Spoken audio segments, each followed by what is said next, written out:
जिल्हा काँग्रेस कमिट्यांचे आमचे अध्यक्ष, आमचे सर्व पदाधिकारी, राहुल गांधी हे भारतभर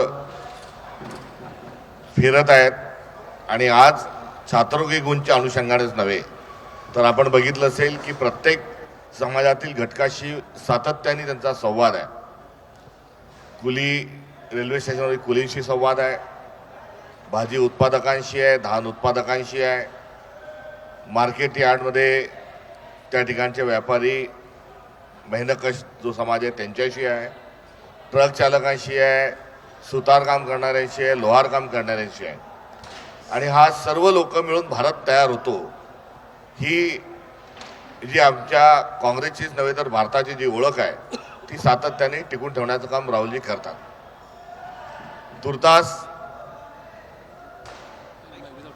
तुर्तास शिक्षणाच्या माध्यमातून रोजगार निर्माण झाला पाहिजे, शिक्षणाच्या माध्यमातून शहाणपण आपल्याला आलं पाहिजे, शिक्षणाच्या माध्यमातून अंधश्रद्धा दूर झाल्या पाहिजे आणि अनेक संधी ज्या आहेत वेगवेगळ्या या शिक्षणातून निर्माण होतात हे वास्तव पुरोगामित्वाचं स्वीकारलं आहे। तर प्रतिगामी म्हणून जो जेवढा शिक्षणापासून दूर राहील, जेवढा अज्ञानी ठेवता येईल, जेवढा अंधश्रद्धेशी बांधून ठेवता येईल अशा समाजाची निर्मिती करणं हे प्रतिगाम्यांचं काम आहे। हा मूळ फरक पुरोगामी प्रतिगाम्यांमध्ये आहे आणि ही जी जुनी लढाई आहे ती लढाई सातत्याने पुरोगामी लढत आले। संविधानाने एक कायदा आपल्या सर्वांसाठी निर्माण करून स्पृश्य अस्पृश्यता नष्ट करून स्त्री पुरुष समानता आणून समता, बंधुता, सामाजिक न्याय या मूल्यांवर आधारित समाजव्यवस्था निर्माण केली। मात्र भारतीय जनता पक्षही सत्तेत आल्यापासून त्यांनी बहुजनांचा जो अधिकार आहे, जो भूमिपुत्रांचा अधिकार आहे, सर्व वर्गातील वेगवेगळ्या घटकाचा जो अधिकार आहे त्याच्यावर एकामागे एक गदा आणली आहे आणि विकेंद्रितच्या ऐवजी केंद्रित ढाचा स्वीकारत असताना त्यांनी त्यांच्या बगलबच्च्यांना, त्यांच्याच विचाराच्या लोकांना आणि केवळ आर्थिक लाभाच्या मोबदल्यातच संधी देण्याचं अर्थात देश विकण्याचा सपाटा लावलाय। जमिनी या उद्योगपतींना कशा जात आहेत ते आपण बघितलं आणि नीटच्या ज्या परीक्षा आहेत किंवा इतर सर्व ज्या परीक्षा आहेत, मध्य प्रदेशमध्ये व्यापम नावाचा एक घोटाळा झाला, तो व्यापमपुरता मर्यादित नाही, आता सर्व याच्यातच त्यांनी भ्रष्टाचार सुरू केला आहे। सांगण्याचं तात्पर्य असं की वन नेशन वन इलेक्शन हा वर करणे गोंडस नारा हा भारतीय जनता पक्षाचा आहे। मात्र वन नेशन वन एक्झामिनेशन आणि त्या वन नेशन वन एक्झामिनेशनवर कंट्रोल आणि कंट्रोलमधून स्वतःच्याच विचारांच्या किंबहुना पैसे घेतलेल्या लोकांना पेपर देऊन त्यांना डॉक्टर, इंजिनियर आणि नोकरीची संधी देणे ही वन नेशन वन एक्झामिनेशनचं उदाहरण आहे। आमचाच एक पक्ष राहायला पाहिजे म्हणून संविधानाच्या 10व्या अनुसूचीची धज्जा उडत असताना पक्ष फोडाफोडी चालू आहे, विरोधी पक्षातले नेत्यांना घेण्याची प्रक्रिया सुरू आहे आणि वन नेशन वन पार्टी ठेवायचं आहे। आश्चर्य वाटू देऊ नका, वन नेशन वन चॅनल पण ठेवायला हे आगामी काळात पुढे मागे बघणार नाही, एवढी केंद्रित स्वरूपाची एक यंत्रणा ही भारतीय जनता पक्षाने उभी केली आहे। आणि यात परीक्षा आणि शिक्षण या दोन्ही ज्या एका नाण्याच्या दोन बाजू असणारा विषय आहे, यामध्ये वन नेशन वन एक्झामिनेशनच्या माध्यमातून कशा पद्धतीने घोळ होत आलेत, 12 वर्षामध्ये गेल्या 154 वेळा पेपर कसा फुटला या संदर्भामध्ये सगळी माहिती जी ती पब्लिक डोमेनमध्ये आहे। मागच्या अधिवेशनामध्ये या संदर्भात चर्चा करण्याच्या अनुषंगानं आमचा प्रस्ताव होता, विरोधकांचा प्रस्ताव होता, मात्र स्वतःला लोहपुरुष म्हणून घेणारे हे घाबरट स्वरूपाचे असल्याचं सिद्ध झालं। 56 इंचाची छाती असणारे जे आहेत हे संसदेमधून त्यांनी पळ काढला। ही एकंदरीत या आजच्या देशातल्या युवा वर्गाच्या पुढे, विद्यार्थ्यांच्या पुढे असणारी जी समस्या आहे त्या अनुषंगाने एक व्यापक चर्चा आणि व्यापक या संदर्भातला एक आगामी आपला काय भूमिका असली पाहिजे, केवळ ज्या उणिवा आहे, चुका आहे त्यावरच नाही तर विकल्प काय, पर्याय काय, शिक्षण व्यवस्था कशी असली पाहिजे या संदर्भात राहुल गांधींनी एक जनजागराचं एक अभियान नव्हे तर एक व्यवस्था परिवर्तनाचं अभियान छात्रों की गुंज या उपक्रमाच्या माध्यमातून सुरू केलं आहे। कोट्याला पहिला कार्यक्रम झाला, त्या कोट्याच्या पहिल्या कार्यक्रमात आत्महत्याग्रस्त विद्यार्थ्यांच्या पत्रापासून सुरुवात झाली। विद्यार्थ्यांचे एका विद्यार्थी एक कुटुंब दरवर्षी किती खर्च करतो त्याचा लेखाजोखा मांडला। 5 भारत सरकारच्या 5 विभागाचं बजेट जेवढं असतं तेवढा पैसा या प्रक्रियेत टाकला जातो हे समोर आणलं. दुसरी डेहराडूनला झाली. डेहराडूनमध्ये कशी कावडं संधीची बंद केल्या जात असतील या संदर्भात राहुलजी बोलले. प्रयागराजला जो तिसरा झाला छात्रों की गूंज, त्यामध्ये डाटा आपला कसा चोरी होतोय, काही मुठभर लोक कसे श्रीमंत होतात ते सांगितलं. आणि या सर्वातून वैकल्पिक जो प्रस्ताव आहे तो देखील मांडला आहे. आणि या सगळ्याच्या पार्श्वभूमीवर आता चौथी छात्रों की गूंज हा जो कार्यक्रम आहे हा पुण्यात होत आहे. आणि पुण्यात होत असताना पुण्यातलं जे वैशिष्ट्य आहे, जे भारताचं वैशिष्ट्य आहे आणि स्त्री शिक्षणाचं जे महत्त्व आहे ते देखील कुठेतरी अधोरेखित होत आहे. मुलींची पहिली शाळा भिडेवाड्यात पुण्याला निघाली. सावित्रीबाई फुलेंनी ती शाळा सुरू केली. सावित्रीबाई फुलेंवर शेण फेकणारे कोण होते? सावित्रीबाईंवर दगड फेकणारे कोण होते? ते काय अफगाणिस्तानातून किंवा युरोपातून आलेले नव्हते. ते या ठिकाणचे स्वतः धर्माचे जे ठेकेदार आहे, जसे अलीकडच्या काळात ते स्वतःला धर्माचे ठेकेदार समजणारे जे प्रवृत्ती आहे त्या प्रवृत्ती तेव्हाही होत्या. आणि त्यांचं म्हणणं होतं की मुलगी शिकेल आणि महिला जर शिकतील, मुली जर शिकतील तर धर्म बुडेल. आणि धर्म बुडवायचा, भारतातली संस्कृती डुबवण्याचाही संदर्भ त्यांनी घेतला. ही जी प्रवृत्ती ती त्यांनी सावित्रीबाई फुलेंना विरोध केला.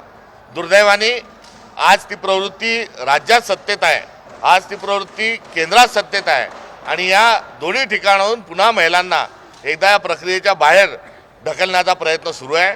म्हणून त्याच पुण्यातून, त्याच सावित्रीबाई फुलेंचा, त्याच जिजामाताचा, ज्या जिजाऊंनी हिंदवी स्वराज्याची बाळकडू छत्रपती शिवाजी महाराजांना पाजलं, त्याच पुण्यामध्ये केवळ युवतींशी, केवळ विद्यार्थिनींशी संवाद साधण्याकरता राहुल गांधी 22 तारखेला 5 वाजेपासून या परिसरामध्ये त्यांचा छात्रों की गूंज हा कार्यक्रम संपन्न होणार आहे. एकंदरीत आम्हाला मिळत असणारा प्रतिसाद हा फार आश्चर्यकारक आहे. कारण या कार्यक्रमामध्ये मुख्यमंत्री अज्ञानातून बोलले असतील. अज्ञान समाज निर्माण करणं हे त्यांचं काम आहे. आता त्यांनीच अज्ञानाचं आता पांघरून घेतलं काय, हाही प्रश्न कुठेतरी आपसूक निर्माण होतो. मात्र यामध्ये कुठे गाड्या भरून आणा किंवा कार्यकर्त्यांना आव्हान करा असं आम्ही केलेलं नाही. आमचा बारकोड आहे, त्याच्यात रजिस्टर करायचं आणि कोणत्याही जातीच्या, कोणत्याही धर्माच्या, कोणत्याही पक्षाच्या संबंधित असणाऱ्या विद्यार्थिनी देखील आमच्या कार्यक्रमात येऊ शकतात. हा कार्यक्रम पक्षाचा नाही. या कार्यक्रमामध्ये आमचा कुठेही पंजा, आमचा तिरंगा, आमचा सिंबॉला राहणार नाही. हा छात्रों की गूंज हा विद्यार्थ्यांच्या भविष्याशी आणि आजच्या वर्तमानाशी निगडीत प्रश्नावर आम्ही या पूर्ण कार्यक्रमामध्ये चर्चा करणार आहोत.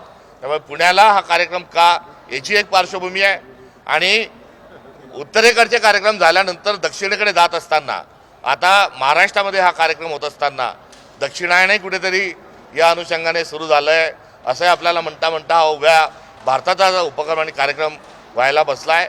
एवढंच या निमित्तानं सांगतो. आणि या कार्यक्रमाची फलश्रुती म्हणजे महाराष्ट्रात TETचा पेपर फुटणे, महाराष्ट्रात न्यायव्यवस्थेच्या, न्यायप्रणालीचे संबंधित जी एक परीक्षा झाली होती क्लर्क भरती, तो फुटणे, महाराष्ट्रातही जी पेपर फुटी होते आहे, या पेपर फुटीवरही आपसूक या ठिकाणी आम्ही उठवणार आहोत.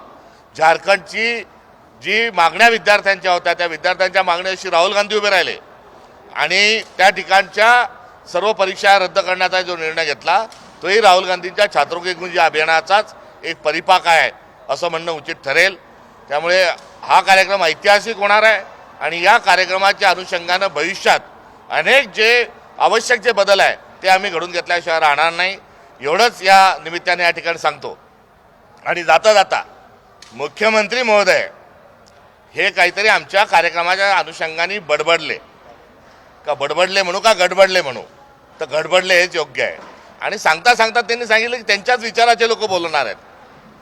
त्याच्यात त्यांची काय चूक झाली, म्हणजे गफलत काय झाली की काही दिवसापूर्वी त्यांनी मोहन भागवतजींना बोलवलं होतं आणि मोहन भागवतजींनी ज्या काही विद्यार्थ्यांशी बोलले ते सिलेक्टिव्ह आणले होते, कोणी कोणी काय काय कसं कसं बोलायचे. त्यांचं ट्रेनिंग घेऊन आणलं होतं, त्यांना छोटी छोटी पुस्तकं वाचायला दिली होती. आणि त्यांनी अशी एक फिक्सिंगचा एक सामना, मॅच फिक्सिंगचा सामना झेंझी आणि मोहन भागवतजींसोबत त्यांचा झाला होता. तशाच प्रकारचा त्यांचा कुठेतरी हाही कार्यक्रम असावा असा समज झाला असेल. मात्र हा कार्यक्रम सर्वांसाठी खुला आहे. त्यांना त्यांच्या परिवारातील कोणाला पाठवायचं असेल तर त्यांनी स्कॅन करून आला, त्यांचंही स्वागत आहे. हा काही वर्गविशेषाचा नाही, पक्षविशेषाचा नाही, जात धर्म विशेषाचा नाही. हा केवळ युवकांच्या भवितव्याचं असणारं चिंतन या ठिकाणी होणार आहे. मला असं वाटत होतं की मुख्यमंत्री जे आहेत ते LLB झालेले आहेत आणि ते उच्च विद्याविभूषित आहेत आणि बरंच काही काही मोठे मोठे भाषणं देतात, त्यामुळे बारकोड काय आहे हे त्यांना माहीत असेल. मात्र प्रत्येक गोष्ट कॅप्चर करायची, प्रत्येक गोष्ट कंट्रोल करायची असं 24 तास त्यांच्या मनात असतं. अहो मुख्यमंत्री महोदय, बारकोड जो आहे तो कंट्रोल होत नाही आणि बारकोडवर रजिस्ट्रेशन करणाऱ्यांना आम्ही प्रवेश देतोय, याचा अर्थ हा सबके लिए खुला है मंदिर आहे हमारा, ह्याच अनुषंगाने हा कार्यक्रम पुढे जात आहे. त्यामुळे त्यांच्या त्या दाव्यावर मी या ठिकाणी दया म्हणजे केविलवाण्या वाक्यावर मी या ठिकाणी मला हसावं का रडावं अशा प्रकारचा एक प्रश्न निर्माण होतोय. त्यामुळे त्यांचं हे वाक्य निराधार नाही तर नॉन टेक्निकल आणि हे अज्ञानपूर्ण आहे.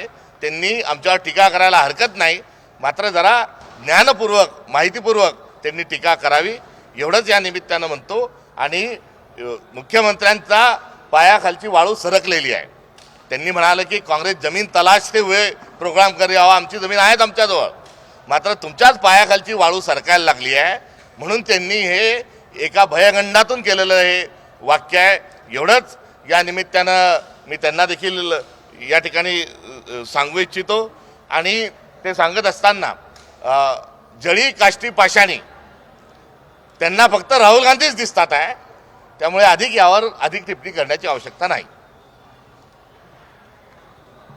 नाही, पण या सगळ्या कार्यक्रमाचा विचार केला ना, तुम्ही देखील जेनझीला टार्गेट करताय असं दिसतंय. जेनझीच्या आंदोलनाचा धास्ती सत्ताधाऱ्यांनी घेतली तशी विरोधकांनी देखील घेतली आहे का? कारण आता तुमच्या कार्यक्रमानंतर त्यांनी 2000 रुपये जेनझीला म्हणजे जे शिष्यवृत्ती पॉकेट मनी सुरू केली आहे, धास्ती सगळ्यांनीच घेतली असं वाटतंय. नाही, धास्तीचा शब्द जो आहे तो काँग्रेस पार्टीच्या संदर्भात 100% गैरलागू यासाठी आहे की या आपल्या प्रश्नाच्या अनुषंगाने मी आपल्याला एवढंच सांगेल की मागच्या अधिवेशनामध्ये म्हणजे या अधिवेशनाच्या आधीच्या अधिवेशनामध्ये आपण रेकॉर्ड बघा, राहुलजींनी पार्लमेंटमध्ये उभं राहून सांगितलं की सातत्याने नीटचा आणि इतर पेपर फुटत आहे.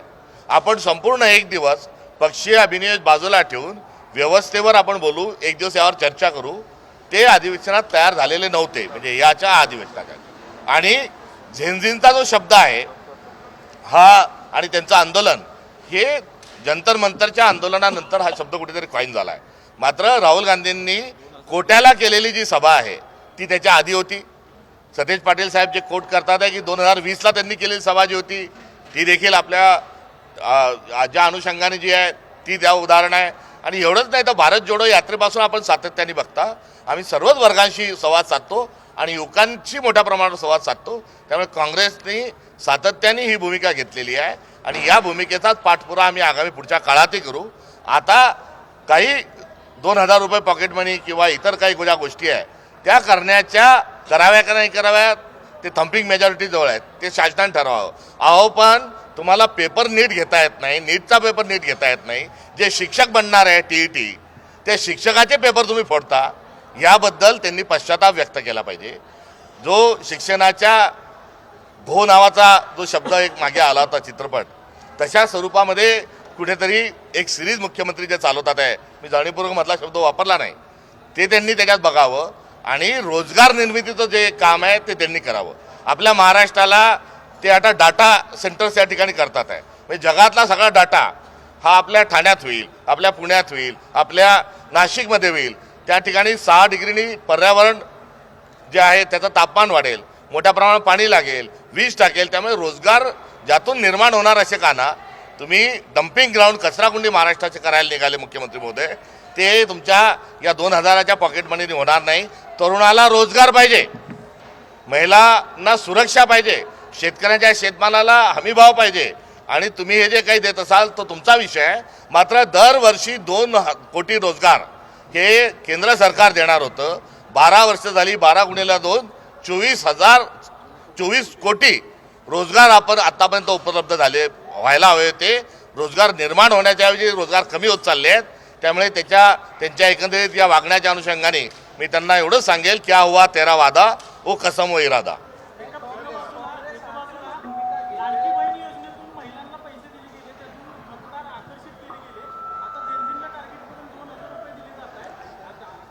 मुद्दा जो आहे हा निवडणुकांचा नाही. राहुल गांधी, आम्ही त्या पक्षही छात्रों की गूंज हा पक्षविरहित आम्ही कार्यक्रम ठेवतोय. हो तर त्यांचं झालं असेल, काय झालं असेल पब्लिक डोमेनमध्ये आहे. आणि आता 88,000 ज्या त्याच्यातले लाभार्थी आहे त्यांची संख्या कमी केलेली आहे. एवढंच नाही तर पुरुष लाभ घेत होते हे देखील सिद्ध झालेलं आहे. अनियमितता करणाऱ्या अधिकाऱ्यांना कुठेतरी वाचवण्यात जात आहे. त्यामुळे लाडक्या बहिणीच्या अनुषंगानं काय व्हायचं नाही व्हायचं तो विषय झालेला आहे. एका हाताने 1,500 देऊन दुसऱ्या हाताने 15,000 रुपये लाडक्या बहिणीचे कसे काढले ते देखील सगळ्यांना आता कुठेतरी माहिती आहे. मात्र मूळ मुद्दा हा आहे की ज्या आपण वरच्या राजकीय आणि संबंधित चर्चेच्या ऐवजी जे फंडामेंटल्स जे इनिशिएटिव्ह असतात, जे मूलभूत स्वरूपाच्या ज्या गोष्टी आहेत त्यावर आपल्याला सार्वजनिक सामाजिक समज ही निर्माण करायची आहे. भारतीय जनता पक्ष दरवेळेस डायव्हर्शनचं काम करते. भारतीय जनता पक्ष दरवेळेस फोडातोडा आणि राजकारण करा, जातीचा धर्माचा वापर करते. आपण हे बाजूला ठेवूया आणि जे मुद्दे आहेत की तरुण आहे, शिकतोय, डिग्री आहे, त्याला नोकरी हवी, परीक्षा आहे, पेपर फुटी नको, या साध्या सोप्या आणि सरळ गोष्टींवर ही चर्चा झाली पाहिजे. आणि ती चर्चा जोपर्यंत होणार नाही आणि ज्या चर्चेतून जोपर्यंत काही निघणार नाही त्याची फलश्रुती येणार नाही तोपर्यंत काँग्रेस हा प्रश्न सोडणार नाही.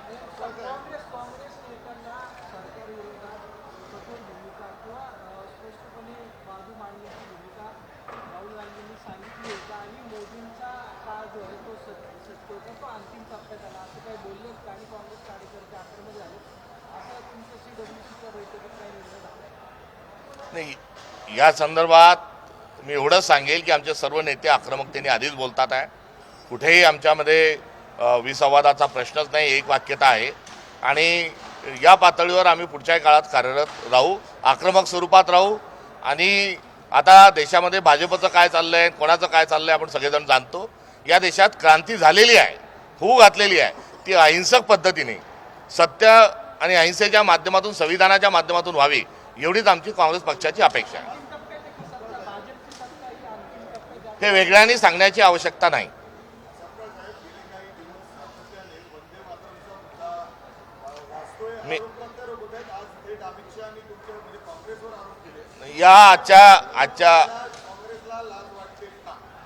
या प्रश्नावर मी सातत्याने 5 दिवसांपासून पुण्यात आहे. मी आपल्या दररोज या प्रश्नाची उत्तर देतोय. उद्या पण आहे, परवा पण आहे, जेव्हा भेटतील वेगळ्या आपली चॅनल ठिकठिकाणी भेटेल तिथे देतो. मला असं वाटतं की हा छात्रों को घेऊन ज्या विषयावरच आपण आज या परिसरात आपण चर्चा करू. अहो, ज्या लोकांनी मी आपल्याला माझा आपण टिकटॉक पण केला, काही नेरेटिव्ह आम्हाला पुश करून पुल करण्याचा प्रयत्न होतोय, त्याचंही हार्दिक स्वागत आहे.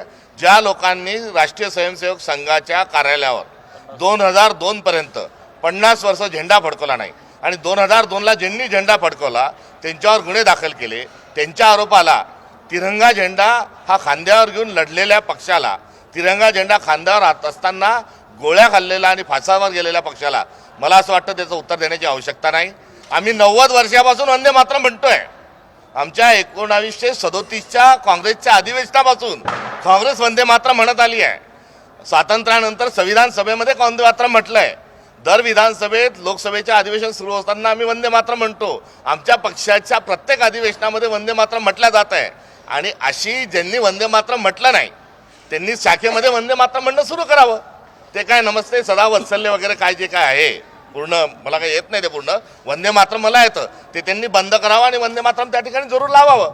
मात्र ज्यांचा किरदार जो आहे, ज्यांनी भविष्यात वंदे मातरम म्हटलं नाही, स्वातंत्र्य लढ्याचे सहभागी नव्हते, जे स्वातंत्र्य लढ्यामध्ये इंग्रजांचे हस्तक होते, जे स्वातंत्र्य लढ्याच्या आधी जे इंग्रजांकडून पेन्शन घेत होते, अशा सर्व मंडळींच्या म्हणण्यावर आज कुठेतरी त्यांच्याजवळ संपत्ती आहे, काही साधनं आहेत, त्या माध्यमावर ते जे एक नेरेटिव्ह तयार करतात. त्यांना एवढंच सांगायचं आहे की अरे बाबा, आम्ही 90 सालापासून म्हणत आलो आणि वंदे मातरमचे 2 कडवेच आम्ही का म्हणणार आहोत, तर रवींद्रनाथ टागोर यांच्या अध्यक्षतेखाली झालेल्या समितीने आम्हाला ते 2 कडवेच म्हणावं अशा सूचना दिल्या आहे. आणि हो, आपल्याला हे सांगू द्या की ज्या अधिवेशनामध्ये आमचे हे 2 कडवे ठरले आणि ज्या अधिवेशनापासून आम्ही वंदे मातरम सातत्याने म्हणत आलो आणि सातत्याने पुढे म्हणत राहू चंद्रसूर्य असेपर्यंत, त्या काँग्रेसच्या अधिवेशनाचे अध्यक्ष हे सुभाषचंद्र बोस होते. त्यामुळे सुभाषचंद्र बोसांनी सुनिश्चित केलेल्या वंदे मातरमच आम्ही म्हणणार आहोत. रवींद्रनाथ टागोरांनी सुनिश्चित केलेलं वंदे मातरम आम्ही म्हणणार आहोत. सरदार वल्लभभाई पटेलांनीच म्हटलेलं, सांगितलेलं वंदे मातरम आम्ही म्हणणार आहोत. नेहरूजी आणि गांधीजींच्या सूचनेचंच आम्ही पालन करणार आहोत. स्वातंत्र्यात सहभागी नसणारे नव्हे तर राष्ट्रपिता महात्मा गांधींवर खुनाच्या कटामध्ये ज्यांचा वैचारिक पाठिंबा आहे अशा लोकांनी वंदे मातरमचं शहाणपणा हे काँग्रेसला तरी शिकू नये. आणि वंदे मातरम हे कोणाला म्हणता येतं नाही म्हणतायत याची जरा आपल्या पक्षातच चाचणी करून घ्यावी. यासोबत अजून मला एक सांगू द्या, याची जास्ती चर्चा नको, कारण वंदे मातरम हे अत्यंत आपल्या राष्ट्राच्या संबंधात महत्त्वाचा एक विषय आहे. त्यामुळे या संदर्भामध्ये जी चर्चा चालू आहे या चर्चेला कुठेतरी आपण एक भूमिका म्हणून सर्व नागरिकांनी या वंदे मातरमचा रवींद्रनाथ टागोरांचा जो निर्णय आहे तो शिरसावंद मानून पुढे गेलं पाहिजे.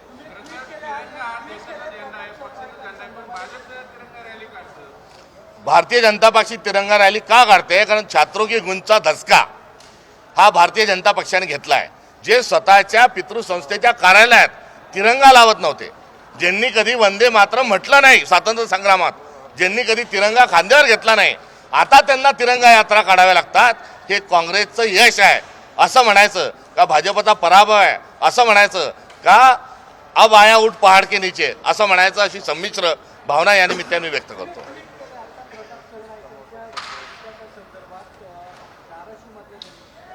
नाही, मी पुन्हा आपल्याला विनम्रतेने सांगतो की छात्रों के गुंजच्या कार्यक्रमाकरता ही आपली पत्रकार परिषद आहे. आपण त्यावरच आपण कुठेतरी फोकस राहू एवढंच या निमित्ताने बोलतो.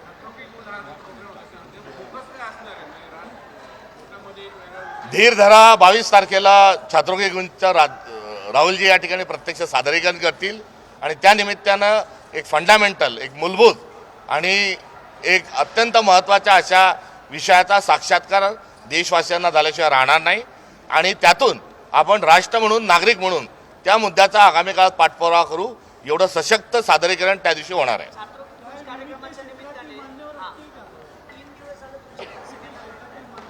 ओपन टू ऑल आहे ना, ओपन टू ऑल आहे. आपण कार्यक्रमालाच या, कार्यक्रमाला सादर सर्व निमंत्रित, आपण तर विशेष अतिथी आहात. त्यामुळे आपल्याला आम्ही एक वेगळी पास देऊन बोलणार आहोत. त्यामुळे आपण जरूर या. त्या दिवशी आपल्या सगळ्या प्रश्नांची उत्तरं ही त्या दिवशी मिळतील. जरा 48 तास म्हटल्यापेक्षा एक 55 तास थोडं धीर धरा.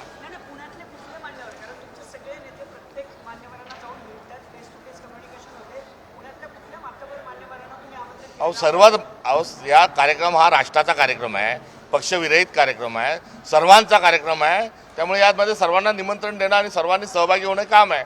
आणि यामध्ये यादीचे 3 कार्यक्रम झाले, त्याच धर्तीवर हा कार्यक्रम होणार आहे.